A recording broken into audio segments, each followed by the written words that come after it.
नमस्कार। बड़ी खबर पर बड़ी और सार्थक बहस के साथ हम लेकर हाजिर हैं 5 की पंचायत। मैं हूं आपके साथ रीमा पराशर।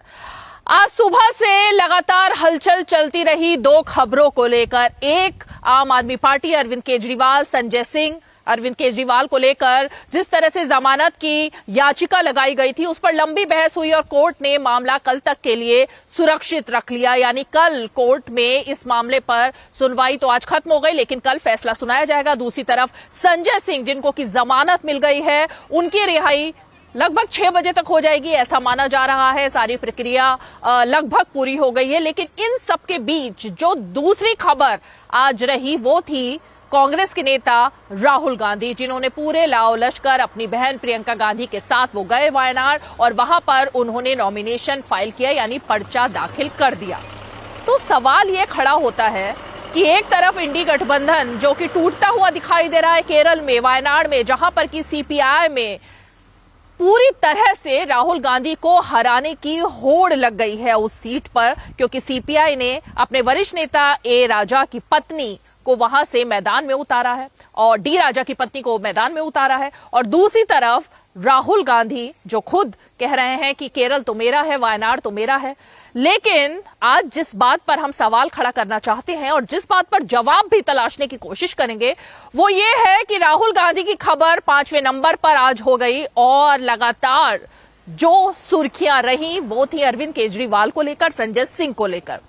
फारूक अब्दुल्ला भी कह रहे हैं कि अरविंद केजरीवाल जेल जाने के बाद एक बहुत बड़ी शख्सियत या बहुत बड़े नेता के तौर पर उभर कर सामने आए हैं, यानी इंडी गठबंधन में उनका जो रोल है, उनका जो कद है वो बहुत बढ़ गया है।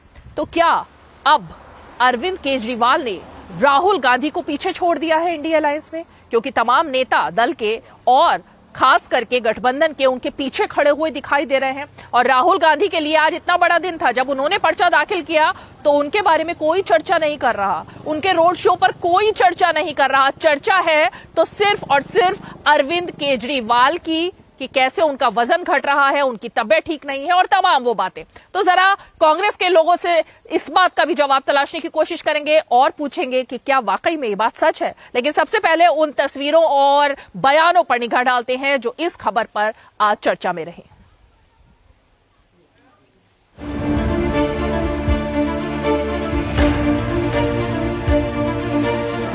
उनका मकसद परिवार के लोगों को मुख्यमंत्री प्रधानमंत्री बनाना है। मोदी जी का मकसद देश के किसान, गरीब, मजबूत, दलित और आदिवासी को मजबूत बनाकर अपने पैर पर खड़ा रहना।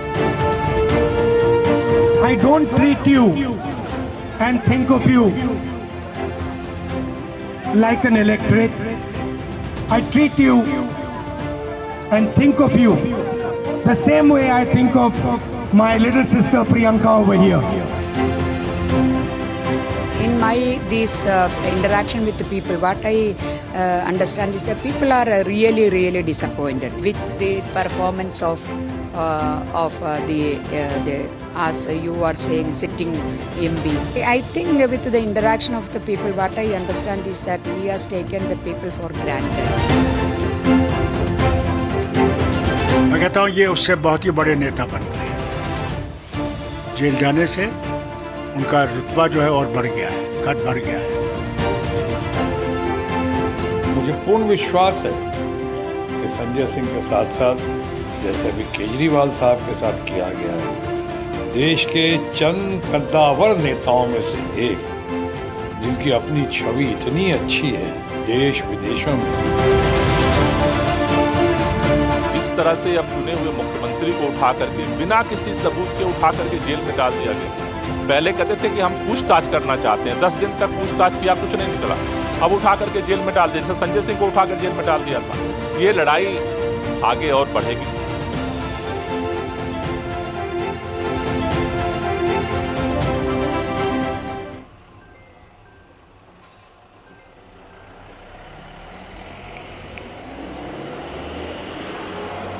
तो जिस तरह से ये तमाम आपने बातें सुनी, एक तरीके से कद बढ़ने की दलील दी जा रही है, दूसरी तरफ से बात हो रही है कि किस तरह इंडिया अलायंस जो है वो अभी भी एक तरह से एकजुट है, लेकिन कहाँ है एकजुटता। चलिए जरा बेहद ही खास मेहमान हमारे साथ जुड़ चुके हैं, मैं उनका परिचय आपसे करा देती हूँ।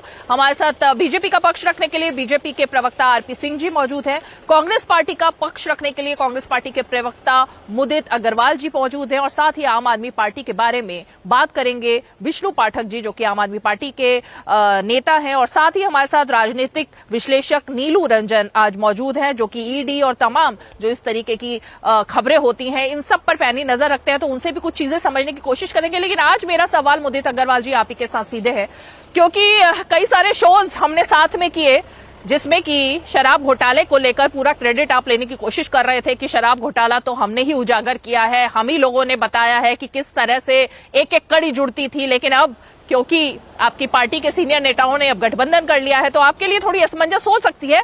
लेकिन मेरा सवाल आपसे यह है, राहुल गांधी के लिए, आपकी पार्टी के लिए एक बड़ा दिन था। मल्लिकार्जुन खड़गे ने आज एक प्रेस कॉन्फ्रेंस भी की, लेकिन कहीं चर्चा नहीं है। तो क्या आपको लगता है राहुल गांधी का जो स्थान है वो अरविंद केजरीवाल ने ले लिया है गठबंधन में? देखिए, चर्चा नहीं है मतलब आप अपने दूरदर्शन की बात करें कि दूरदर्शन में चर्चा नहीं है। अगर आप सोशल मीडिया पे कहीं जाएं और भी चैनल्स देखें, देखिए हाँ कुछ चैनल्स हैं जो बीजेपी के प्रभाव में रहते हैं, वहां पे चर्चा नहीं है, लेकिन बाकी हर जगह चर्चा है। आप जरा सोशल मीडिया पे जाइए और चैनल्स पे देखिए, हर जगह चर्चा है। तो ये बात ठीक नहीं है आपकी जो आपने कहा है। एक चैनल का नाम बताइए। खड़गे जी नॉर्थ ईस्ट दिल्ली में आए थे, मैं भी वहाँ मौजूद था। एक चैनल का नाम बताइए ना जिसकी पहली हेडलाइन राहुल गांधी है। देखिए ये तो बहुत सारे चैनल्स अभी मैं देख रहा था, हर चैनल्स पे नियरली आ रहा था। हाँ कुछ चैनल जो बीजेपी से प्रभावित रहते हैं, जिसमें दूरदर्शन तो है ही, खैर उसका पार्टी है, तो उस पे नहीं है, बाकी हर जगह है चर्चा। आप खुद ही उसका नाम ले रहे हैं, आप खुद ही कह रहे हैं राहुल जी आज किया था, तो आप भी कहीं ना कहीं आपको भी बोलना पड़ रहा है ना। आप चाहते तो शायद नहीं बोलते, लेकिन आपकी भी मजबूरी है, बोलना पड़ रहा है। अब इससे ज्यादा तो मुझे दूरदर्शन से उम्मीद भी नहीं है। ठीक है जैसा भी है, लेकिन हर जगह चर्चा है, ऐसी कोई दिक्कत नहीं है। देखिए जहां तक इंडिया अलायंस की बात है, इंडिया अलायंस में हम सारे एक साथ हैं। जो भी अन्याय देश में हो रहा है, देखिए दिक्कत क्या है, आपको जांच करनी है, जांच करिए, कोई दिक्कत नहीं है। आपको कांग्रेस के ऊपर जांच करनी है, आप कीजिए। आपको किसी पार्टी के लीडर पे जांच करनी है, कीजिए। लेकिन सवाल ये है, आप जबरदस्ती जेल में मत डालिए लोगों को। आप बीजेपी के लीडर्स पे क्यों नहीं करते जांच? ये क्या वजह है कि जिनको आप दागी कहते हैं वो बीजेपी में आते हैं, फिर उनके आगे जांच बंद हो जाती है? ऐसे 25 लीडर हैं जो बीजेपी में आए हैं, जिन पे केस चल रहे थे, उनमें से 23 पे वापस हो गए केस। तो ये तो तरीका ठीक नहीं है। ठीक है, आगे बढ़। ये तो आपने बहुत आगे की बात कर दी मुदित अग्रवाल जी, अभी मैं यहाँ तक पहुंची ही नहीं थी, अभी तक मैं यहाँ पहुंची ही नहीं थी। दूसरी चीज, एक तो कांग्रेस पार्टी के दावों की बात, और जो आपने कहा उम्मीद, तो कांग्रेस पार्टी की उम्मीदों पर खरा तो इस वक्त कोई नहीं उतर पा रहा है, तो मीडिया तो बहुत दूर है, वो तो उतर ही नहीं पाएगी, क्योंकि कांग्रेस पार्टी में इस वक्त जिस तरीके की बात चल रही है, राजनीति चल रही है, मुझे नहीं लगता कि उम्मीद आपकी कोई भी पूरी कर सकता है। लेकिन रुकिए ना, रुकिए मेरी तो आज देखिए, एक मिनट, आज बाकी सारे चैनलों की मैं बात नहीं कर रही, बाकी सब अरविंद केजरीवाल पर चर्चा कर रहे हैं, लेकिन हम तो राहुल गांधी पर भी चर्चा कर रहे हैं। फिर भी अगर आपको अब उम्मीदें कुछ ज्यादा ही है हमसे या बाकी मीडिया वालों से, तो उसके लिए उम्मीदों पर आपको भी खरा उतरना पड़ेगा ना, थोड़ा वैसा बनना पड़ेगा, पार्टी को उस मुकाम तक लाना पड़ेगा, उस तरह के बयान भी देने पड़ेंगे, उस तरीके की बात सामने लानी पड़ेगी। ऐसे नहीं होता। लेकिन मुदित जी, आपने मेरे सवाल का भी जवाब नहीं दिया। क्या अरविंद केजरीवाल, जो कि फारूक अब्दुल्ला कह रहे हैं, राहुल गांधी से बड़े नेता बन गए हैं इंडिया अलायंस में? देखिए फारूक अब्दुल्ला जी ने कभी ये नहीं कहा, उन्होंने ये कहा केजरीवाल जी भी एक नेता हैं और बड़े नेता हैं इंडिया अलायंस के। जैसे फारूक अब्दुल्ला साहब बड़े नेता इंडिया अलायंस के, केजरीवाल साहब हो गए, उद्धव ठाकरे जी हो गए, लालू प्रसाद यादव जी हो गए, आपके डीएमके के स्टालिन साहब हो गए, और राहुल गांधी जी तो हैं, खड़गे जी तो हैं, ये सारे इंडिया अलायंस के बड़े नेता। भाई हम सबका गठबंधन हुआ है ना, तो अगर कोई केजरीवाल जी की तारीफ करता है, हमें कोई गुरेज थोड़ी ना, वो भी इंडिया अलायंस के हैं। देखिए हम एक पर्पस के लिए साथ में आए हैं सारे, वो ये है जो देश में आतंक जो ऑथोरिटेरियन रिजीम मोदी जी चला रहे हैं, जो तानाशाह चला रहा है। मैं आपको एग्जांपल दे देता हूं उसके, ठीक है, पिछले 1 महीने के एग्जांपल दे देता हूं। ये एक्सटॉर्शन, ये तो अब साबित हो गया ना, जो इलेक्टोरल बॉन्ड है वो एक एक्सटॉर्शन रैकेट था। जिन कंपनियों पे रेड होती थी मोदी जी उनसे ही पैसा लेते थे, ये तो साबित हो गया। अब इसमें कुछ कहने की बात नहीं है। आप कांग्रेस को 3500 करोड़ का नोटिस भेज देते हैं, उनके अकाउंट फ्रीज कर देते हैं इलेक्शन की पूर्व संध्या पे। ये क्या तरीका ठीक है?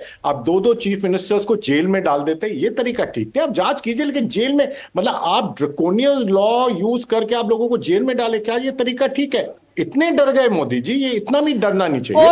ओके मोदी जी, मैं आरपी सिंह जी को जवाब के लिए जरा डिबेट में लेकर आना चाहूंगी, लेकिन जिस तरीके से जनता के सामने विपक्ष एक मुद्दा लेकर जा रहा है, मोदी जी जेल में डाल दिया। जेल में सरकार ने नहीं डाला ना मोदी जी, जेल में अदालत के कहने पर गए हैं, वो अदालत के फैसले पर गए हैं। ईडी सीबीआई की जांच चली, अदालत ने फैसला दिया और अदालत के फैसले के आधार पर संजय सिंह को जमानत भी मिली। उसमें भी बीजेपी और सरकार का कोई रोल नहीं रहा। लेकिन मैं आरपी सिंह जी को जरा इस जवाब के लिए लेकर आना चाहूंगी, आरपी सिंह जी के रोल के जवाब दूं मैं आपकी बात। आरपी सिंह जी, क्या दिक्कत है जिसको लेकर राहुल गांधी को, नहीं आपसे मैं नहीं, अब आप ही का जवाब आरपी सिंह जी देंगे। जरा आरपी सिंह जी को मैं डिबेट में लाऊंगी। आरपी सिंह जी, देखिए असल में क्या कि इनको अभी तक ये यकीन नहीं हो रहा कि जिनको अपने कंधे पे बैठाकर लेकर आए थे आज इनसे ऊपर हो गए। आज अरविंद केजरीवाल अगर मुख्यमंत्री बना तो इनके सपोर्ट से, अगर ये सपोर्ट ना करते तो अरविंद केजरीवाल दिल्ली का मुख्यमंत्री नहीं होता। और मैं अभी आपकी डिबेट के दौरान जब शुरू हुई, मैंने सारे चैनल अभी स्कैन किए, सिवाय दूरदर्शन के कोई और चैनल ये जानकारी, ये खबर दिखा भी नहीं रहा। मतलब राहुल गांधी के नॉमिनेशन भरने की या राहुल गांधी गया वहां नॉमिनेशन भरने गए, इसके बारे में कोई चैनल खबर नहीं दिखा रहा। सबके सब पे अरविंद केजरीवाल या संजय सिंह की डिबेट चल रही है। तो इसमें तो कोई शक नहीं है कि उन्होंने नैरेटिव इनसे छीना है, परंतु ये भी कह रहे थे कि वो जेल में डाल दिए गए और टाइमिंग गलत है। अक्टूबर के महीने में उनको पहला ईडी ने नोटिस जारी किया था, अक्टूबर के महीने। मतलब भाई 6 महीने हो गए। टाइमिंग उन्होंने सेट की जानकर कि मैं इलेक्शन के पास जाऊंगा और कोर्ट मैं जवाब देने जाऊंगा और जवाब भी दूंगा। उनको पता अगर मैं जवाब भी दूंगा तो ईडी मुझे अरेस्ट करेगी। ये उन्होंने टाइमिंग जानकर सेट करी, सिंपैथी लेने के लिए और आपको पीछे छोड़ने के लिए। और दिल्ली में एक महारैली कर ली जिसमें वो हीरो थे, आप जीरो थे। वो अपने आप को हीरो बना बैठे उसमें, और उन्होंने कहा कि रैली हमने करी। परंतु एक बयान में आपके नेता का सुना देता हूं ताकि आपके ध्यान में आ जाए। घोटाला क्या है, शराब का लिकर स्कैम क्या है? लिकर स्कैम सीधे सीधे अब ये एस्टैब्लिश हो गया है कि कम से कम 100 करोड़ की रिश्वत ली गई। कम से कम 100 करोड़ रुपए की रिश्वत ली गई, ये एस्टैब्लिश हो गया है। ये कोई ये नहीं कि इसको प्रूव करना है। ये कौन कह रहे हैं? अजय माकन है, इनकी पार्टी के राष्ट्रीय कोषाध्यक्ष हैं, ट्रेजरर हैं। वो कह रहे हैं कि कम से कम 100 करोड़ की रिश्वत ली गई है। तो मुझे तो इससे आगे कुछ कहना नहीं। हाँ, आज इनकी मजबूरी है, उनका बचाव करने के लिए ये उस पार्टी का बचाव कर रहे हैं जो कि इनके मुख्यमंत्री पंजाब के अंदर कहते थे एक थी कांग्रेस, और यहाँ कर पैर पकड़ कहते हैं माई बाप है कांग्रेस। तो दिखता है कि किस प्रकार का सारा मामला है। और वही मुख्यमंत्री है जिन्होंने इनके 5 मंत्री जो पूर्व मंत्री थे कांग्रेस सरकार के अंदर, उनको जेल में डाला और वो राज्य सरकार ने डाला, विजिलेंस डिपार्टमेंट डाला। तो दिखता है कि किस प्रकार सारा मामला है। असल में क्या है कि चोर मुसेरे भाई सब इकट्ठे हो रहे हैं, भ्रष्टाचारी सारे इकट्ठे हो रहे हैं। करें कोशिश, अच्छी बात है, एक दूसरे की पीठ खुजलाएं, परंतु फैक्ट है जो ऑर्डर आ रहे हैं वो कोर्ट के ऑर्डर। आरपी सिंह जी, जो आपने बात बोली ना, 1 मिनट उस पर जरा मोदी जी को लेकर आती हूँ, क्योंकि आपने खुलासा ही कर दिया ना आरपी सिंह जी, आपने तो सारे चैनल ही स्कैन कर लिए। तो मोदी जी, मैं इससे पहले कि विष्णु पाठक जी का रुख करूं, लेकिन मोदी जी 2 चीजों पर क्या आप अपने शब्द वापस लेंगे? एक, जो आपने प्रोग्राम शुरू होते ही आरोपों की झड़ी लगा दी थी, अब तो प्रूफ आ गया ना, कोई चैनल नहीं चर्चा कर रहा राहुल गांधी के बारे में, सिर्फ हम कर रहे हैं, फिर भी आपने मेरे ऊपर इस तरह का आरोप लगाया। और दूसरा, जब अजय माकन कह चुके थे शराब घोटाला 100 करोड़ का हमने उजागर किया, तो क्या आप उस आरोप को वापस ले रहे हैं? आप ये 2 चीजें जल्दी से बताइए। आरोप नहीं था, एस्टैब्लिश कर दिया था उन्होंने, एस्टैब्लिश्ड है वर्ड। आरपी सिंह जी, मैं बोल लूं अगर आपकी इजाजत हो तो आप बिल्कुल मैं आपके बीच में नहीं बोलना चाहता। देखिए मैम, मैंने आपको पर्सनली नहीं बोला था, आप थोड़ा टची हो गया। मैं तो दूरदर्शन की बात कर रहा था, आपको पर्सनली कोई चीज नहीं कर रहा था मैं। देखिए मैं तो ये इंडिया टुडे का आपने कहा दूरदर्शन से, तो हाँ, दूरदर्शन से, मैं दूरदर्शन में काम करती हूँ, जिस चैनल में काम करती हूँ, आप उसके बारे में बोलेंगे तो मैं तो बोलूंगी ना, ऐसे नहीं होता। मुझे लगा, आपको लगा मैंने पर्सनली आपको बोला। मैं पर्सनल टिप्पणी नहीं करता, सिर्फ ये कहना चाह रहा था। देखिए ये इंडिया टुडे का है ट्वीट, इसमें भी राहुल गांधी के बारे में लिखा कि आज है ये तो चैनल क्या ट्रोल करें मदद भाई। अरे बोलने तो दीजिए आरपी सिंह जी, मैं प्लीज। ट्विटर की बात ही नहीं कर रही, मैं चैनल पर डिबेट की बात कर रही थी। देखिए आप मुझे क्या, देखिए आप ना भटका रहे हैं मुद्दे को इस समय। नहीं भटका नहीं रहे, राहुल गांधी नंबर 2 हो गए। मुद्दा ये है कि राहुल गांधी आज ऑपोजिशन में कोई बात नहीं, केजरीवाल के नंबर 2 हो गए। केजरीवाल को 26 सीटें लड़ रहे हैं पूरे देश के अंदर, और कांग्रेस 300 सीटें लड़ेगी। 110 सीट वाला व्यक्ति नंबर 1 हो गया, और बाकी जिस पर सीटें नंबर 2 पे आ गया आज। आरपी सिंह जी गलत बात है। आरपी सिंह जी आप इतने सीनियर है, मैं आपके बीच में नहीं टोक रहा। अगर आप चाहते हैं मैं नहीं बोलूं, मैं चुप हो जाता, आप बोल लीजिए प्लीज। गलत बात। देखिए मैंने कहा कुछ गोदी चैनल्स हैं, आप सबको जानते हैं गोदी मीडिया हिंदुस्तान में चल रहा है भाई उनकी आजकल, तो अपने हिसाब से दिखाते हैं। मैंने तो काफी चैनल्स में देखा था आज, ठीक है। मैं ये नहीं, आप मेरे पास वीडियो रिकॉर्डिंग होती मैं आपको भेज देता, मुझे क्या पता आप ये सवाल करने वाले, मैं रिकॉर्ड करके आपको दिखा देता। देखिए बात ये नहीं है, बात ये नहीं है आपने किसको दिखाया किसको नहीं दिखाया। जो भी अन्याय देश में हो रहा है वो आपको दिखाना चाहिए। जो मोदी जी की बात मैं ये कर रहा था, आज देश में तानाशाह सरकार है और हर आदमी ये जानता है तानाशाह सरकार है। देखिए हिंदुस्तान की जो जनता है वो लोकतंत्र में पूर्ण रूप से विश्वास करती है। आज आप जमीन पे जाए, जो मैंने आपको पूरा जवाब नहीं दिया मोदी जी, पूरा जवाब नहीं दिया आपने। मैंने आपसे कहा कि क्या आप 100 करोड़ का जो आरोप लगाया गया था जय माकन के द्वारा, उसको वापस ले रहे हैं शराब घोटाले का? और आपने मेरे ही चैनल पर बैठ करके इस बात को कहा, इसी शो में बैठ करके कई बार कहा कि पूरा क्रेडिट हम लेते हैं शराब घोटाला उजागर करने का। क्या अब आप उससे मुकर रहे हैं? पहले इसका जवाब दे दीजिए, इसी का जवाब दीजिए। अभी तानाशाह और वो सब पर बाद में डिबेट करते हैं। अब आप जब समझना नहीं, कोई नहीं चाहेगा तो मैं कह नहीं सकता ना, मैं आपको एक लाइन में जवाब नहीं सा, मेरा जवाब सुनने की थोड़ी क्षमता रखिए, ठीक है। मैं ये कह रहा हूं देश में इस समय माहौल क्या है कि तानाशाह सरकार है, इसको हटाना जरूरी है, वरना क्या होगा, ये दोबारा से सरकार आ गई तो हर जो विपक्ष का मुख्यमंत्री है वो जेल में होगा। देश को तानाशाह की तरह से पूरा चलेगा, और जो अभी बचे कुछ है चीफ मिनिस्टर ऑपोजिशन के बाहर है और मिनिस्टर्स बाहर है, उन सबको जेल हो जाएगी। पूरी ये कांग्रेस पार्टी विपक्ष सबको अंदर कर देंगे। तो देखिए इस समय जो देश के आगे जो कठिनाई है, जो समस्या है, वो बहुत बड़ी है। जहां तक कोई भी करप्शन की एलिगेशन की बात है, कांग्रेस हमेशा यह कहती है कि जो भी एलिगेशन लग रहे हैं जांच होनी चाहिए, लेकिन जांच पारदर्शिता से होनी चाहिए, किसी भेदभाव से नहीं होनी चाहिए। हमारा आरोप यही तो है, बीजेपी का कोई इंटरेस्ट नहीं है करप्शन फाइंड आउट करने में।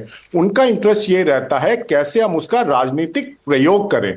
दोबारा से मैं कहता हूं, किसी के ऊपर भी आरोप है, निष्पक्षता से जांच होनी चाहिए, लेकिन वो नहीं हो रही। तकलीफ इस बात की है, कांग्रेस का कोई लीडर है उसकी आप जांच कीजिए, आप पार्टी का कोई लीडर है आप उसकी जांच कीजिए, लेकिन जो बीजेपी का लीडर है उसकी भी तो जांच कीजिए। वहां सांप क्यों सूंघ जाता है? मैं समझ सकती हूँ आप 100 करोड़ वाली बात आप नहीं कर पाएंगे, मैं समझ सकती हूँ, बोल दिया जिसके ऊपर जांच सब पे होनी चाहिए। लेकिन जब बीजेपी की बात आती है, अजीत पवार पे भी कीजिए, हेमंत बिस्वा शर्मा पे भी कीजिए, उनका क्या हुआ, वो मोदी जी के दोस्त बन गए तो सब कुछ बंद। प्रफुल्ल पटेल के अगेंस्ट आपने सीबीआई इंक्वायरी बंद कर दी अभी कुछ दिन पहले, ये क्यों कीजिए? मोदी जी जवाब देंगे इस चीज का। दिक्कत यहाँ है, मिसयूज मत कीजिए मोदी जी। दिक्कत समझिए। ठीक है, जवाब लेते हैं, जवाब लेंगे, लेकिन मोदी जी, दो चीजें मैं अब विष्णु जी का रुख करूंगी, लेकिन मैं एक चीज आपको बता दूं। आपने अभी कहा पूरे देश में माहौल बना हुआ है कि कैसे इस सरकार को उखाड़ फेंकना है, हर कोई त्रस्त है। मैं इस वक्त नॉर्थ ईस्ट के एक शहर में बैठी हुई हूँ और पता नहीं मणिपुर गए थे आप? देश में घूम रही हूँ, मणिपुर भी गए होंगे जब नॉर्थ ईस्ट गए भारत, उसमें पूरे देश प्रधानमंत्री जी को भी ले जाइए ये माहौल। हाँ, तो आप ये जो भी ले जाइए मणिपुर, मैं सब जगह जा रही हूँ, लेकिन आपने शायद दिल्ली में बैठ करके राय बना ली है कि देश का माहौल क्या है। आप शायद देश के माहौल को दिल्ली में बैठकर राय बना रहे हैं। हम दिल्ली में बैठकर राय नहीं बना रहे, हम सब जगह घूमकर लोगों से जानकर वो सच्चाई टीवी पर दिखा रहे हैं। इसलिए प्लीज इस तरीके की बात ना करें। विष्णु जी के पास में आना चाहूंगी। विष्णु जी, मतलब अब मैं खुशखबरी आपको दूं या मैं क्या कहूं? रहा मैं ये मणिपुर गए थे। एक सेकंड अब रुकिए ना मुझे। अब नॉर्थ ईस्ट में तो वहां गए थे, मैं तो पूछ रहा हूँ। विष्णु पाठक जी, अरविंद केजरीवाल का जेल जाना, मोदी जी अब रुकिए ना, सुनिए एक मिनट। विष्णु पाठक जी, अरविंद केजरीवाल का जेल जाना क्या पार्टी के लिए एक अच्छा संकेत लेकर आया है कि सबसे बड़े नेता अरविंद केजरीवाल को डिक्लेयर कर दिया गया फारूक अब्दुल्ला की तरफ से? तो ये अच्छी बात रही जेल जाना या बुरी बात रही? मैं नहीं समझ पा रही हूँ, ये कंफ्यूजन क्रिएट हो गया देश में। नहीं, आपको मैं कहना चाहता हूँ रीमा जी, भारतीय जनता पार्टी का एक रिकॉर्ड रहा है, या हमें लगता है या हकीकत ये है कि भारतीय जनता पार्टी का जब से गठन, इनका मेन थीम है कि कहीं दो भाई है उनको झगड़ा लगाओ, कहीं पति पत्नी में झगड़ा लगाओ, कहीं माँ बेटे में झगड़ा लगाओ, कहीं दो समुदाय में झगड़ा लगाओ, कहाँ दो जाति में झगड़ा लगाओ। इनका झगड़ा लगाने का इनका मकसद होता है और हर जगह ये फोड़ेंगे, वो फला बड़ा हो गया, वो फला बड़ा हो गया। एक बात बताइए आप कि कांग्रेस पार्टी पिछली बार लगभग 12 करोड़ वोट लाई, हम 1.25 करोड़ वाले हैं, तो हम आज कांग्रेस पार्टी के बराबर तो हम नहीं कह रहे हैं कि हो गए। फारूक अब्दुल्ला साहब ने कह दिया। हाँ, ये बात है कि आम आदमी पार्टी और अरविंद केजरीवाल जी ने किसी पॉलिटिकल पार्टी को हाईजैक नहीं किया। एक बार सुन लीजिए, हमको कंप्लीट कर, किसी पॉलिटिकल पार्टी को हाईजैक नहीं किया और वहां जो बुजुर्ग नेता थे उनको फट्टे नहीं लगाए केजरीवाल जी ने। केजरीवाल जी और हम सब का, उनके टीम का संघर्ष ने हिंदुस्तान में सबसे त्वरित गति से एक राष्ट्रीय पार्टी का दर्जा हिंदुस्तान में उनको मिला है।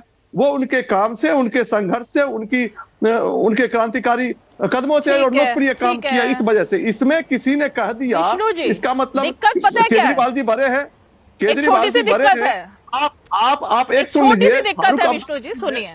फारूक अब्दुल्ला जी ने कब बड़े कहा कि छोटे, राहुल मैं गांधी उसकी जी बात छोटे नहीं हो कर गए? रही। आपने जो ये बात कही ना, एक मिनट रुकिए, आपने जो ये बात कही, आपने जो ये बड़ी बात कही है इस चैनल पर बैठ करके कि हमने कभी नहीं कहा कि हम कांग्रेस पार्टी से बड़े हैं, यानी हम तो मतलब वो इतनी सीटों पर लड़ी और हम इतने पे। आप शायद अपने ही नेताओं की, अपने ही प्रवक्ताओं की बयान सुनते नहीं है, या तो या प्रेस कॉन्फ्रेंस नहीं देखते हैं। सौरभ भारद्वाज लगातार चीख चीख कर ये बात कहते रहे कि अगर नरेंद्र मोदी को देश में कोई टक्कर दे सकता है तो वो सिर्फ और सिर्फ अरविंद केजरीवाल है। अगर नरेंद्र मोदी का कोई मुकाबला कर सकता है तो वो सिर्फ अरविंद केजरीवाल है। नरेंद्र मोदी के सामने कोई चेहरा बन सकता है तो वो अरविंद केजरीवाल है। इसका क्या मतलब होता है फिर? नहीं, इसका मतलब है ना, इसका मतलब है कि नरेंद्र मोदी जी को डायरेक्ट कोई अगर व्यक्ति चैलेंज कर रहा है, डायरेक्ट उनको अगर खतरा है, क्योंकि ये काम करने वाले लोग हैं, आम आदमी पार्टी वाले अरविंद जी काम करते हैं, तो काम करने वाले अगर डायरेक्ट खतरा है तो मोदी जी को अरविंद जी से डायरेक्ट खतरा है। राहुल गांधी कांग्रेस पार्टी इनडायरेक्ट कर रही है। क्या चीज? नहीं, राहुल गांधी के कांग्रेस के प्रवक्ता बैठे, उनसे पूछिएगा। लेकिन ये बात बाकी लोग जो बोल रहे हैं, राहुल गांधी जो बोल रहे हैं वो अदृश्य तौर पर बोल रहे हैं। अरे सुनिए ना, यहाँ अभी झगड़ा लगने वाला नहीं है। पूरा इंडिया अलायंस एकजुट होकर के चुनाव लड़ रही है। और आपको बता दूं, आपने कहा दिल्ली में हम लोग देश भी घूमते हैं। दिल्ली में 7 की 7 सीट बीजेपी हार रही है। इसलिए ये झगड़ा लगाने वाला कि कौन बड़ा है कौन छोटा है, इससे कोई मतलब नहीं है। ठीक है जी, ओके। इसके लिए तो आपको फारूक अब्दुल्ला से बात करनी चाहिए। टीवी चैनल कुछ नहीं कर रहे हैं, फारूक अब्दुल्ला कर रहे हैं जो कर रहे हैं। अभी मैं नीलू रंजन का रुख करूं, लेकिन आरपी सिंह जी, विष्णु पाठक जी की जो बात है, उन्होंने जो आरोप लगाया उस पर जवाब। ओके विष्णु जी, अरे किसी को दोष देने से कुछ नहीं होगा। एक मिनट, अब जरा आरपी सिंह जी से जवाब लेते हैं, फिर नीलू रंजन का रुख करूंगी।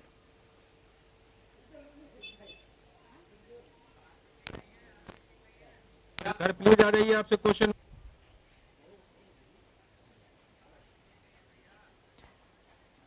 आरपी सिंह जी के पास लगता है सवाल गया नहीं है। आरपी सिंह जी,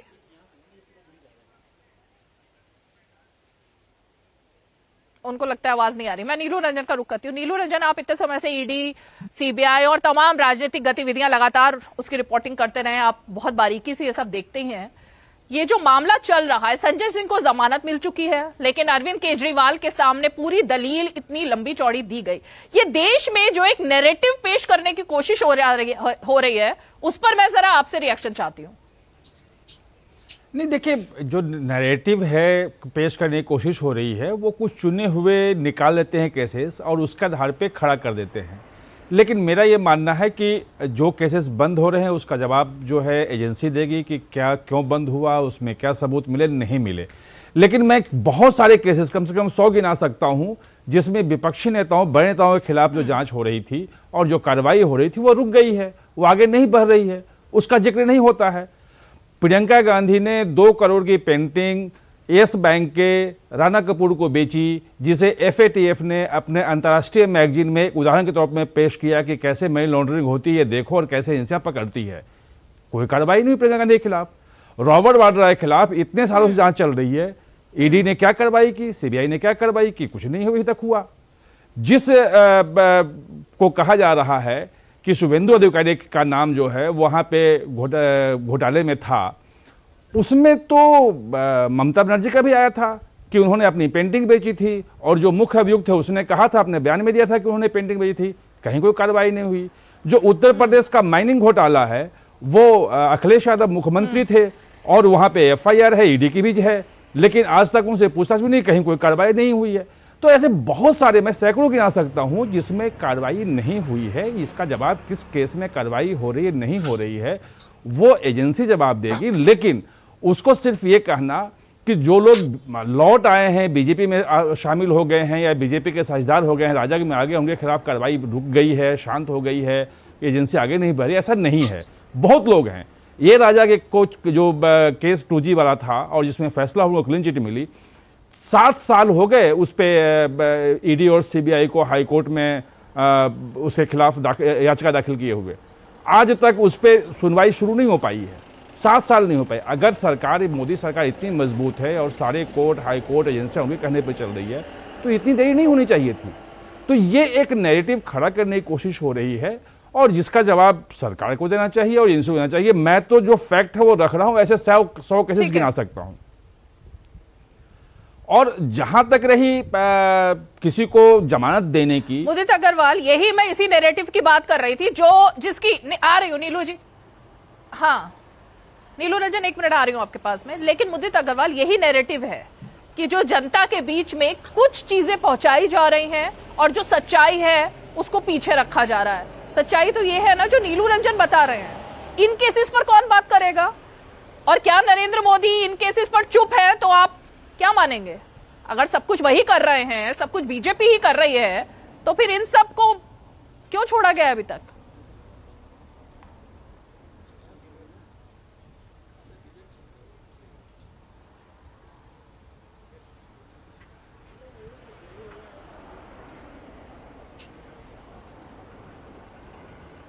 देखिए, आई एम सो सॉरी, मेरी आवाज म्यूट थी।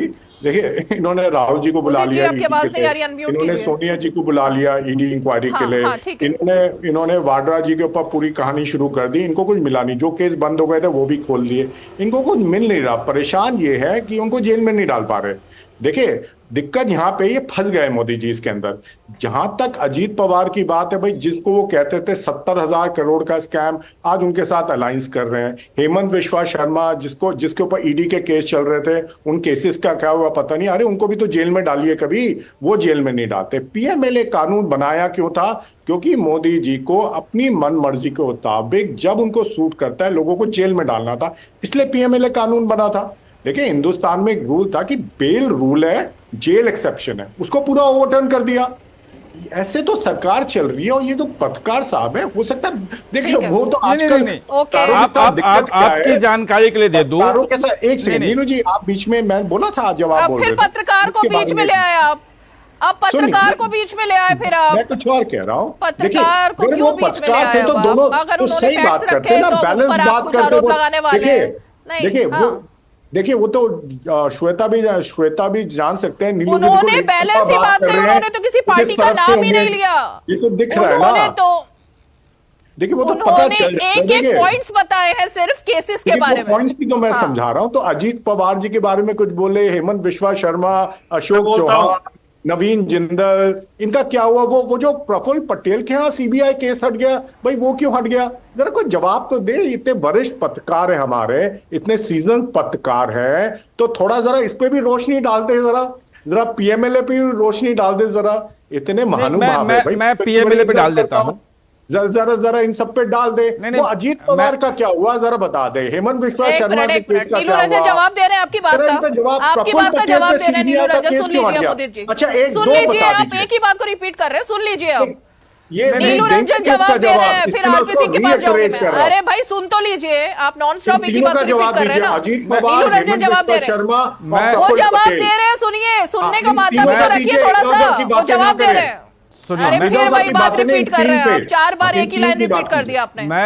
मैं बताता हूं आपको कि जो पीएमएलए जवाब कानून, सुनिए, मुझे पता था तीनों के बारे में नहीं बोलेंगे, पहले तीनों के अरे बारे भाई में बोलिए। पीएमएलए कानून आपने कहा कि मोदी सरकार लाई, मैं आपको नहीं बताता बोलेंगे ये हूं तीनों कि के बारे पीएमएलए में। कानून आप इनसे जुलाई पूछिए, 1 जुलाई सवाल 2005 को लागू हुआ था और उस वक्त मोदी सरकार नहीं थी। इसमें जो संशोधन करके इसको मजबूत बनाया गया वो वही तो 2009 में प्रॉब्लम है, बनाया गया, मजबूत नहीं, उस वक्त मोदी बनाया सरकार गया। नहीं थी। 2012 में ड्रैकोनियन इसमें जो है 28 जो है प्रेडिकेट ऑफेंस जोड़ दिए गए और जो 600 उसका स्ट्रेंथ था ईडी का वो 2400 कर दिया गया। उस वक्त सरकार नहीं थी। और सुनिए, सबसे बड़ी बात यह है कि पक्षपाती है ये, इसी से पता चलता है जो पक्षपाती हैं। जो अब देखिए पक्षपात की बात नहीं है। अरे तो 3 पे जवाब दिए, मैं आपको दे रहा हूं, मैं तो आपको 100 नाम गिना रहा हूं जिनके खिलाफ केस नहीं हुए, जिनके खिलाफ आप कह रहे हैं कि जिनके खिलाफ कार्रवाई नहीं हुई कांग्रेस के खिलाफ, तो सबूत नहीं है और दूसरे छूट गए तो जानबूझ छोड़ दिया गया। ऐसा नहीं होता। जवाब नहीं देंगे, इसलिए मैं बार-बार ये जवाब देने का काम एजेंसी का है। मैं तो आपको नाम गिना सकता हूं जो विपक्षी नेता हैं जिनके खिलाफ कार्रवाई नहीं हुई है। क्यों कार्रवाई नहीं हुई वो बता दे। सवाल पूछा था नीलू जी, जरा 3 इंडिविजुअल्स पे जवाब दीजिए। अरे मैं तो 3 की जगह पे 300 इंडिविजुअल का नाम गिनाता हूं जिसपे एजेंसी ने कार्रवाई नहीं की। क्यों नहीं की, एजेंसी जवाब दे। मैं तो आपको गिनती गिना सकता हूं, सबूत मिलेंगे। अब राहुल गांधी के खिलाफ सोनिया गांधी के सबूत मिले कि नहीं मिले, ये एजेंसी बताएगी क्या सबूत उनके खिलाफ है। अरे नहीं है तो बीजेपी झूठ भाई वो बताएगी ना, लेकिन मैं सिर्फ इतना कह रहा हूं मोदी जी बहुत सारे लोग हैं जिसमें सिलेक्टिव हमें नहीं होना है। जितने भी केसेस हैं सब में देखना चाहिए कि कौन कौन लोग हैं। इसमें विपक्ष के लोग भी हैं, इसमें सत्ता पक्ष के लोग भी हैं, जो टर्न आउट हुए वो भी हैं। बहुत सारे केसेस बंद होते हैं और कोई केस एजेंसी भले बंद कर दे, लेकिन बंद करने का एक बार खुल गया तो अधिकार सिर्फ और सिर्फ आपका होता है। आपकी लड़ाई किससे है? आपकी लड़ाई पत्रकारों से है या बीजेपी से है? मैं नहीं समझ पाई मोदी जी। आपकी लड़ाई बार-बार नहीं, आपने भी मेरी बात का जवाब नहीं दिया मोदी जी। मैं जिस बात को बार-बार रिपीट कर रही हूँ आपने अभी तक जवाब नहीं दिया मोदी जी। आपने कहा क्यों डर कर रहे हैं? जवाब देंगे, क्यों डर कर रहे हैं? वो बीजेपी के प्रवक्ता नहीं है, तीनों पे वो बीजेपी के प्रवक्ता नहीं है, वो बीजेपी के प्रवक्ता नहीं है, लेकिन आप कांग्रेस के प्रवक्ता हैं और आप कांग्रेस के सवालों पर जवाब नहीं दे रहे हैं। वो तो एक पत्रकार है ना, आप उनसे ऐसे कैसे सवाल कर रहे हैं? अब मैं आरपी सिंह जी से जवाब लेना चाहूंगी। आरपी सिंह जी, ओके रुकिए। आरपी सिंह जी, आपके पास कनेक्शन चला गया था विष्णु पाठक का। विष्णु पाठक जी का कहना था कि आप एक तरीके से पति पत्नी में लड़ाई करवा रहे हैं, राहुल गांधी और अरविंद केजरीवाल के बीच लड़ाई करवा रहे हैं। बीजेपी का काम देश में सबके बीच में लड़ाई करवाने का है, तो ऐसा क्यों कर रहे हैं आप? जी, विष्णु पाठक जी को पत्नी याद आने लगी क्योंकि अब उनको सुनीता केजरीवाल याद आने लगी। भाभी सुनीता केजरीवाल की खूब याद आती है क्योंकि अब महाराज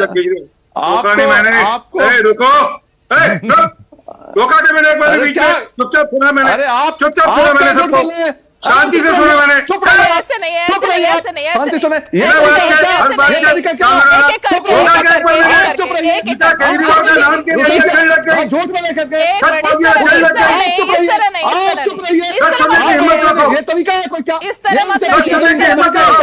अरे क्या समझ रखा है? जेल में डालोगे क्या? अरे क्या समझ रखा है आपने?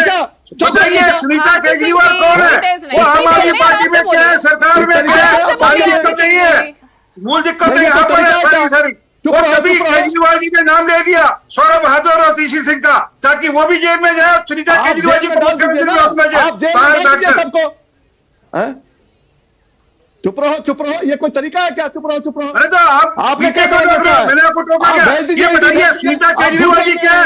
वो मुख्यमंत्री के कुर्सी पे बैठकर सुनीता केजरीवाल जी क्या है ये बता दीजिए। आम आदमी पार्टी में क्या है? क्या वो आम आदमी पार्टी की प्रवक्ता है? आम आदमी पार्टी की रक्षा है?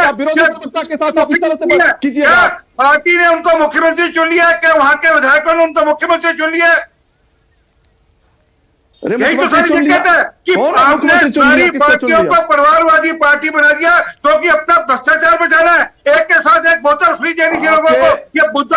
ये उन माताओं और बहनों की बददुआ लग रही है जिनको आपने जिनके घर उजाड़ दिए एक के साथ एक बोतल फ्री देने के। ये उन लोगों की बददुआ लग रही है जिनके मंदिरों और गुरुद्वारों के साथ आपने दारू के ठेके खोले थे। उन बच्चों की बददुआ लग रही है जिन स्कूलों के साथ आपने दारू के ठेके खोले थे। उन छोटे छोटे बच्चों की माताओं की बददुआ लग रही है आपको। ये ध्यान रखना बात का। आपको बददुआ लगेगी, आपको समाज में जो कर्म करोगे वो वापस आएंगे। विष्णु पाठक जी, एक मिनट सुनिए, दोनों लोग सुनिए, आप दोनों सुनिए, दोनों लोग सुनिए। आप कोर्ट गए थे ना, आप कोर्ट से बेल मिलेगी आपको। कोर्ट गए थे आप। सुनिए विष्णु पाठक जी, कोर्ट ने कल जमानत दिया, फिर यही होता है ना, तो फिर यही सोनिया को क्यों नहीं दिया? आपके पास आ रही हूँ। सोनिया को क्यों नहीं दिया? विष्णु पाठक जी, केजरीवाल को क्यों नहीं दिया? उनको भी मिलेगा, उनको भी मिलेगा। तो कल तक तो आप कोर्ट पे भी यकीन नहीं करते थे, कहते थे कोर्ट भी भाजपा ने खरीद दिया, कोर्ट भी मोदी जी ने खरीद दिया, कहते तो कोर्ट को भी गाली निकालते थे। एक मिनट आरपी सिंह जी, एक मिनट आरपी सिंह जी, एक मिनट। विष्णु पाठक जी, फिर यही होता है तरीका जब सब लोग अपनी अपनी बारी का इंतजार करते हैं और सब सीनियर लोग बैठे हुए हैं तो बीच में नहीं बोलना चाहिए। उससे दर्शक फिर देखते हैं कि नेता किस तरह की भाषा का इस्तेमाल कर रहे हैं, क्यों चीख रहे हैं, क्यों चिल्ला रहे हैं, एक दूसरे के बीच में नहीं बोलते हैं। आपको धैर्य रखना चाहिए उनकी बात कंप्लीट होने का और उसके बाद अपनी बारी में इंतजार करने का। ये तरीका ठीक नहीं है ना विष्णु पाठक जी। तो आप क्यों बोले बीच में? मैंने उनको भी मना किया है, लेकिन आपको भी बीच में नहीं बोलना चाहिए था। आपको अपनी बारी का इंतजार करना चाहिए था। किसी नेता क्या मतलब भारतीय जनता पार्टी किसी के लिए, भारतीय जनता पार्टी किसी के लिए किसी को गाली देने का क्या उठा रखा? क्या इनकी गाली सुनने के लिए? किसी को संस्कार से भाभी बनाते हैं, इनके यहाँ गाली होती होगी भाभी। ये इनकी गाली किसी ने नहीं दी, गाली किसी ने नहीं दी, यही है, गाली कोई नहीं दे रहा। भाभी संस्कार से बनाते हैं, भाभी माँ के बराबर होती है, भाभी बड़ी बहन के बराबर होती है। इनको क्या पता क्या होती है भाभी? नहीं, हमको पता नहीं है। ये गंदी सोच के लोग हैं, आप ही ये गंदी सोच के लोग हैं, इसलिए इनको हर चीज गंद दिखती है। भाभी जो बड़े होते हैं, भाभी बोला, भाभी में माँ और बहन होती है, बड़ी बहन होती है, तो माँ बड़ी बहन को होता नहीं कि सत्ता उनको दे दोगे। दिल्ली की जनता ने नहीं छोड़ा बड़ी भाभी को और भाभी और बहन को। विष्णु पाठक जी, कौन सी गाली सुनी है आपने? नहीं, इन्होंने एकदम धरने से वो भाभी, ये भाभी पति पत्नी क्या मतलब होता है? उसके बाद जब उसको टोका, इनका तरीका है क्या? चुप कर का क्या मतलब होता है? चुप कर का क्या मतलब होता है? ये कोई हम इनके कुछ नहीं कहा, मैंने भी सुना है उनके शब्दों को, मैंने भी सुना है, उन्होंने ऐसा कुछ नहीं कहा। इनको क्या कह दिया हमने? इनको क्या कहा? भाभी जी याद आ रही है, उन्होंने ये कहा और जी भी लगाया साथ में। ये कहा आपने सुन लिया, भाभी जी याद करें, कहा आपने सुन लिया। भाभी नहीं बोला उन्होंने, क्यों हमको इन्होंने नहीं बोला उन्होंने वो भाभी। आप पूरा वीडियो रिव्यू करके देखिए, आपको पता लग जाएगा कि बीच में क्यों बोल रहे हैं। मैंने उनको भी मना किया है वो चिल्ले हैं कि नहीं, लेकिन आप भी बीच में नहीं बोलते ना। अब जवाब दीजिए, चलिए आगे बढ़ते हैं। जवाब दीजिए विष्णु पाठक, जो उन्होंने बात की है उसका जवाब दीजिए। सुनीता केजरीवाल किस हैसियत से पार्टी की कमान संभाले हुए हैं अपने हाथ में, और क्या संजय सिंह के बाहर निकलने के बाद उन्हीं को सबसे ज्यादा चिंता होने वाली? क्यों विधायकों की वो बैठक ले रही हैं? क्यों रोज अरविंद केजरीवाल की कुर्सी पर बैठकर प्रेस कॉन्फ्रेंस कर रही हैं? क्यों पार्टी के हर चेहरे को हटाते हुए सुनीता केजरीवाल को आगे लाया जा रहा है? ये तो सवाल बनता है ना। क्या उनको पावर ऑफ अटॉर्नी देकर गए हैं अरविंद केजरीवाल अंदर? ये अंदर की बात तो आज बता दीजिए, खुलासा कर दीजिए। ऐसा कुछ नहीं होता है कि किसी को, और आपने कैसे देख लिया कि जो सीएम की कुर्सी थी उसी कुर्सी पे वो बैठती हैं? क्या घर में कुर्सी हद हो गई? मतलब एक बात बताइए कि इस तरह की जो चीज है नहीं, जो चीज है ही नहीं, उसके बारे में सवाल का जवाब क्या हो सकता है? आप एक बात बताइए, एक बात बताइए कि क्या वो नागरिक नहीं है देश की? क्या वो पार्टी का, क्या वो संघर्ष नहीं कर रही है? क्या वो पार्टी के कार्यकर्ता नहीं है? क्या वो केजरीवाल जी, सुनीता केजरीवाल जी, अरविंद केजरीवाल जी की वाइफ है, इसमें उनका क्या दोष है? क्या संघर्ष किया उन्होंने? और उन्हें पार्टी के लिए क्या संघर्ष किया है? पार्टी के लिए क्या संघर्ष किया है उन्होंने? सुनीता केजरीवाल ने, उनके पति अंदर गए हैं, वो एक अलग मैटर है, लेकिन पार्टी के लिए क्या संघर्ष किया सुनीता केजरीवाल ने? पार्टी के लिए वो शुरू से संघर्ष कर रहे हैं, वो आंदोलन में भी थी, आंदोलन में भी है और आज भी। बताइए ना, तो वो अन्ना हजारे के साथ आंदोलन में बैठी थी, ना तो वो अन्ना हजारे के साथ आंदोलन में बैठी थी, ना वो किसी धरने पर दिखाई दी थी, ना ही वो जगह जगह जाकर वोट मांगती हुई दिखाई दी थी शीला दीक्षित के खिलाफ। कौन सा संघर्ष किया उन्होंने अपनी लाइफ में अभी तक? नहीं तो पार्टी में क्या वो क्या कर रही है? अभी सीएम बन गई है क्या? आप इस तरह की बात कर रहे हैं, वो सीएम तो नहीं बनी है ना। अब आपको आपत्ति है कि उसमें वो कुर्सी में वो सीएम हाउस में क्यों है? वो मीटिंग विधायकों से क्या कर रही है? एक बात बताइए कि कोई विधायक या कोई सिंपैथाइजर भी अगर जाता है अरविंद जी का हाल चाल पूछने के लिए तो वो किसके पास जाएगा? वो किसके पास जाएगा? रीमा जी आप बताइए, वो किसके पास जाएगा? आपत्ति नहीं है, वो कुछ भी करे, वो सीएम बन जाए, मेरी कोई आपत्ति नहीं है। नहीं, अगर दिल्ली की जनता चाहेगी तो सीएम क्यों नहीं बनेगी? सीएम बनने में क्या? एक बात बताइए,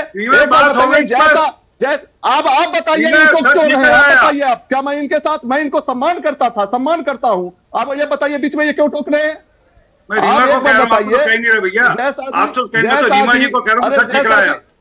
अरे नहीं, हम गर्म नहीं हो। अरे महाराज, क्रिकेट का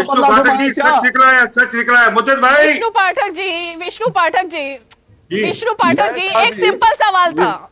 विष्णु पाठक जी सिंपल सवाल था मेरा, वो ये था कि संजय सिंह जेल गए, उनकी पत्नी सामने नहीं आई, पार्टी के किसी फोरम पर दिखाई नहीं दी। मनीष सिसोदिया, चलिए उनकी धर्मपत्नी तो बीमार है, लेकिन सत्येंद्र जैन, उनके परिवार से उनकी पत्नी, उनकी बेटी, उनका बेटा कोई सामने हमने नहीं देखा किसी भी तरह से। लेकिन सिर्फ और सिर्फ अरविंद केजरीवाल की पत्नी, क्या वही संघर्ष कर रही है? क्या उन्हीं के पति जेल गए हैं? जेल तो आपकी पार्टी के कई और नेता भी गए। तो सवाल तो बनता है ना कि सुनीता केजरीवाल ही क्यों, किस वजह से? सवाल तो सुन लीजिए, इसी का तो जवाब मैं चाह रही थी और आपने पता नहीं क्या समझ लिया। सवाल तो सुन लीजिए कि संजय सिंह जी की पत्नी सवाल नहीं जवाब, जो जितने सब जवाब मैं दे रहा हूं कि जितने कार्यकर्ता हैं जो उनके पास जाते हैं, उन कार्यकर्ताओं के लिए उनसे जो बन पड़ता है वो करती हैं। आज से नहीं, बिल्कुल संजय सिंह जी के कंधे में कंधे मिलाकर, चाहे उत्तर प्रदेश का चुनाव के समय में हो और चाहे दिल्ली में हो, मैंने किसी चैनल पर नहीं देखा, मैंने किसी मैदान में उनको नहीं देखा हाथ मिलाते हुए विपक्ष के नेताओं से। आप तो मजाक करने में लगे। आप चलिए छोड़िए। नीलू रंजन, ये एक अलग तरीके की परंपरा। अच्छा, नीलू रंजन से पूछ लेते हैं ना, एक मिनट। नीलू रंजन जी, ये जो अलग तरीके की परंपरा चल रही है, जो सिंपैथी, मतलब सीधे तौर पर अब कहा जा रहा है सुनीता केजरीवाल इसलिए सामने आई हैं क्योंकि वो सिंपैथी ले रही हैं, तो ये किस तरीके की राजनीति देश में है? ये एक तरफ परिवारवाद के खिलाफ मुहिम चल रही है प्रधानमंत्री नरेंद्र मोदी की, दूसरी तरफ धड़ल्ले से ये बात कही जा रही है कि हाँ पत्नी है, संघर्ष कर रही है, तो अगर वो सीएम भी बन जाए तो क्या दिक्कत है?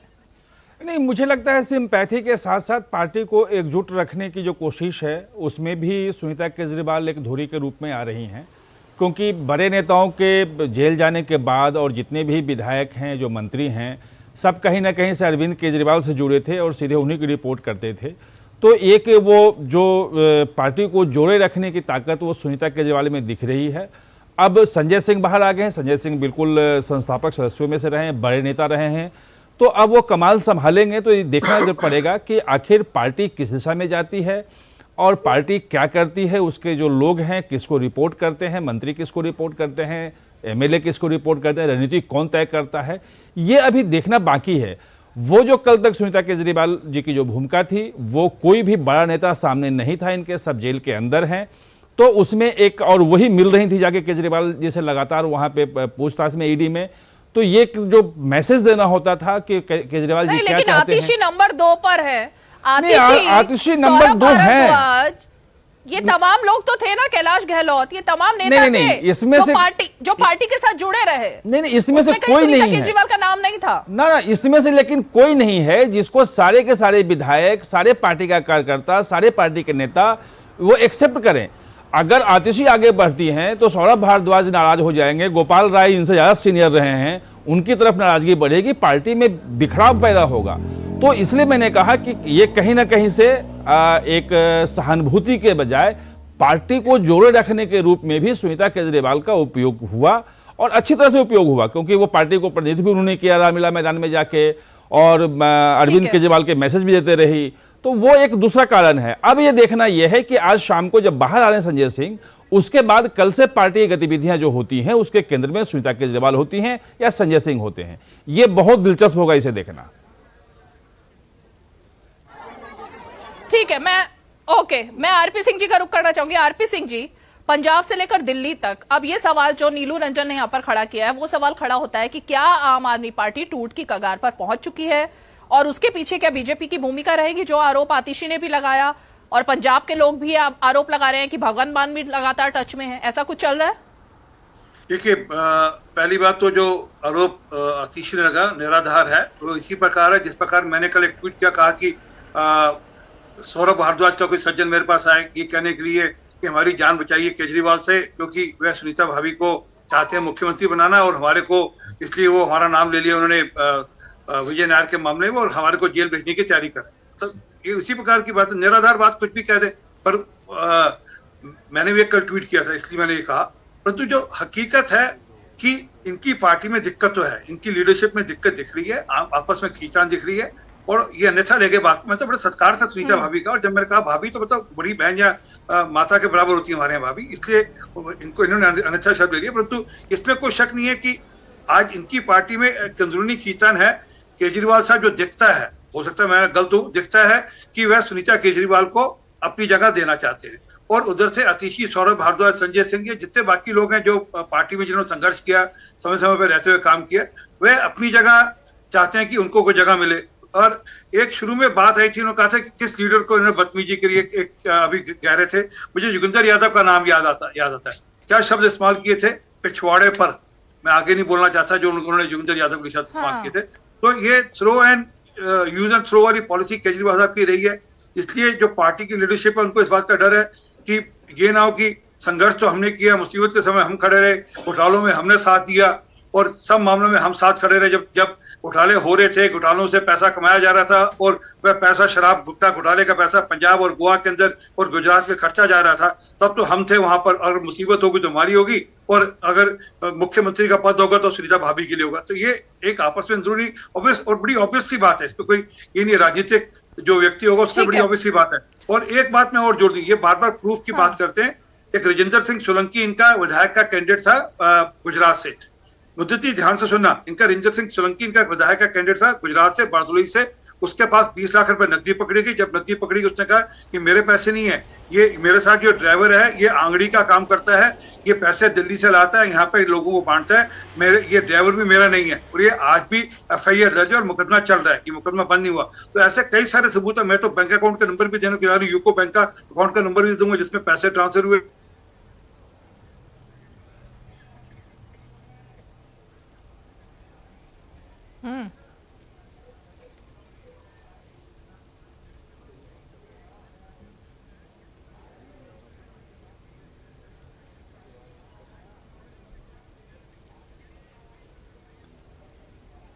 ओके, ठीक है। तो ये सब चीजें जब निकल कर आएंगी तो इसको अब परिवारवाद कहा जाएगा या नहीं कहा जाएगा? एक ठीक है, हाँ, मैं आगे बढ़ती हूँ जरा, क्योंकि अब वक्त कम है, तो जरा इस मुद्दे को जो आपने उठाया और जो नीलू रंजन ने उठाया, परिवारवाद इसको कहा जाएगा या नहीं?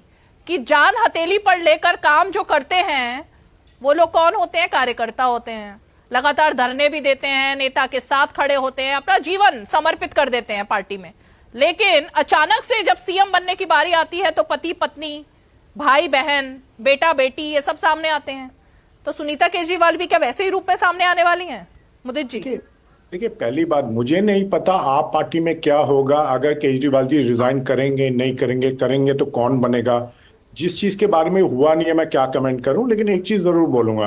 देखिए, ये बात परिवारवाद बात की बहुत कांग्रेस को लेके भी उठती है, लेकिन माफ करना, बीजेपी कभी अपनी गिरबान में झांक के नहीं देखती। जो वसुंधरा राजे के बेटे को जब MP टिकट दिया था, क्या उस पर ये चीजें लागू नहीं थी? जब अनुराग ठाकुर को पहली बारी MLA का टिकट दिया था, वो तो धूमल साहब के बेटे थे चीफ मिनिस्टर, उन पे लागू नहीं हुई थी। राजनाथ जी के बेटे को जब MLA का टिकट दिया था उन पे लागू नहीं हुई थी। जो बीजेपी के अलायंस आए हैं अकाली दल, उस पे लागू नहीं हुई थी। जो बीजेपी के अलायंस पार्टनर है जो चंद्र बाबू नायडू है, वो कौन है? वो NT रामाराव के son-in-law है। अजीत पवार कौन है जो इनके अलायंस है? वो शरद पवार के भतीजे हैं। देखिए, दिक्कत क्या है बीजेपी के साथ, अपने लिए कोई और रूल, दूसरे कोई और रूल। देखिए, मैं बार बार कहता हूं, ये जनतंत्र है, ये लोकतंत्र है। अगर आज कांग्रेस पार्टी का वर्कर अगर गांधी को चाहता है, ये उसका हक है। देखिए, आप दोनों चीजें साथ में नहीं कह सकते कि हमें लोकतंत्र भी चाहिए लेकिन हम बताएंगे आपका लीडर कौन है। देखिए, ये तो कांग्रेस का, जैसे कांग्रेस इसको मैं बीच में ला ही नहीं रही हूँ। अभी तो सुनीता केजरीवाल की बात हो रही थी, अभी मैं गांधी परिवार पर आई नहीं हूँ। मैंने आज गांधी परिवार नहीं है रडार पर, मैंने दोबारा से आपको बोला, मैं तो सुनीता केजरीवाल की बात कर रही थी, वो किसी पद पर नहीं थी। राहुल गांधी तो फिर भी चुनाव लड़कर आए ना, लेकिन सुनीता केजरीवाल किसी पद पर नहीं है। आरपी सिंह जवाब दे रहे हैं, फिर मैंने उसका जवाब शुरू में दे दिया था। आप ऐसा इंप्रेशन देना चाहती है, मैंने वो सवाल एड्रेस नहीं किया, मैं वो पहले अपने 5 लाइनों में वो एड्रेस कर चुका हूं, तो मिसलीड मत कीजिए जनता। मुद्दत भाई, एक बात समझिए, क्या नड्डा जी आज पार्टी के क्या आपने पहली 5 लाइनों में क्या बोला? आपने कहा आम आदमी पार्टी में क्या हो रहा है, उस पर मैं बोलना नहीं जवाब दिया था मैंने। अब सुनीता केजरीवाल को अगर मंच दिया जाता है, सोनिया गांधी उनका हाथ पकड़कर, सुनीता केजरीवाल का हाथ पकड़कर सोनिया गांधी मंच शेयर करती हैं, अपने बगल वाली सीट उनको देती हैं। इसलिए मैंने कांग्रेस से सवाल किया था, इसीलिए मैंने आपसे, हाँ तो मैंने इसीलिए तो ये सवाल पूछा। देखिए, जो हेमंत सोरेन जी की वाइफ थी, वही सवाल था। आप सुनना नहीं चाहते? जो हेमंत सोरेन जी की वाइफ थी वो भी स्टेज में थी, वो भी पहले रो में बैठी थी, उन्होंने भी भाषण दिया था, आप शायद वो मिस आउट कर गए, तो आपकी जानकारी के लिए बता जी। रीमा जी, मैं बोल सकता हूं? मैं भी मुदित जी आरपी सिंह जी का रुख करती हूं, लेकिन मैं भी जानकारी के लिए बता दूं कि जब आप पब्लिक लाइफ में आ जाते हैं और जब आप राजनीति में आ जाते हैं ना, तो पति पत्नी बेटा बेटी ये सब चीजें पीछे छूट जाती हैं। संघर्ष पार्टी के कार्यकर्ता करते हैं, उनको भी जरा आगे लाना चाहिए। सिर्फ पत्नी ही संघर्ष नहीं कर रही होती है, पति ही संघर्ष नहीं कर रहा होता है जेल जाने पर या नहीं। एक मिनट, आपने क्योंकि हेमंत सोरेन की पत्नी का नाम लिया, वही मैं बोल रही हूं। अब आरपी सिंह जी जवाब देंगे। आपके सूत्र होंगे कुछ, मेरे पास तो ऐसा कोई सूत्र है नहीं कि मुझे पता हो भविष्य में क्या होने वाला। ठीक है मुद्दत भाई, ठीक है, वो आपने भी देखा कहाँ बैठकर, मुद्दत भाई आपने भी देखा कहाँ बैठकर वो प्रेस कि वो कहाँ बैठकर प्रेस को एड्रेस करती हैं। वो जो आत्मा की आवाज आती है केजरीवाल साहब की, वो कहाँ से वो आकर बताती है, वो सब देखा, सबने देखा कौन सी कुर्सी है, कौन सा बैकग्राउंड है, वही बैकग्राउंड है, वही कुर्सी है जहाँ पर केजरीवाल साहब बैठकर अपनी प्रेस करते थे, जहाँ अपनी लोगों को एड्रेस करते थे। परंतु जो मूल बात है यहाँ से हमने शुरू किया था वो है कि साथ में कौन बैठा था? वो हेमंत सोरेन जी की पत्नी नहीं बैठी थी, वो सुनीता केजरीवाल बैठी थी सोनिया गांधी के साथ, और वो पूरा का पूरा शो था वो सुनीता केजरीवाल जी ने हाईजैक किया। जब उन्होंने अपनी बात बताई कि ये हम 5 वादे भी कर रहे हैं, 5 गारंटियां भी दे रहे हैं, 6 गारंटियां भी दे रहे हैं, अपने से कुछ गारंटीज भी बन के ना दी, वहां पर वो पॉलिटिकल स्पीच भी उन्होंने दी थी, ये भी ध्यान दें।